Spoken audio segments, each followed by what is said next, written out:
VSR आणि DGCAची हात मिळवणी त्यामुळे दादांचा मृत्यू असं राऊतांनी म्हटलंय।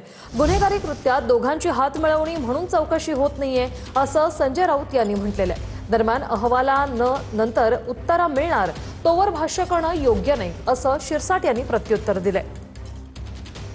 VSR कंपनी ही यातली आरोपी क्रमांक 1 आहे आणि सह आरोपी DGC आहे।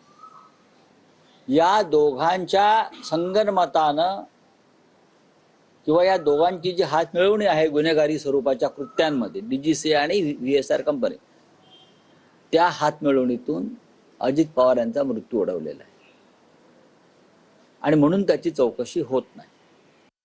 DGCच्या लोकांनी कोणत्या दृष्टिकोनातून तपास केला, कोणत्या लाईनने तपास केला, त्यांची प्राथमिकता काय होती, या सगळ्या गोष्टीचे उत्तर त्यांच्या अहवालानंतरच आपल्याला कळतील। परंतु जोपर्यंत अहवाल हा आपल्या समोर येत नाही तोपर्यंत त्याच्यावर भाष्य करणं मला वाटतं उचित सुद्धा होणार नाही।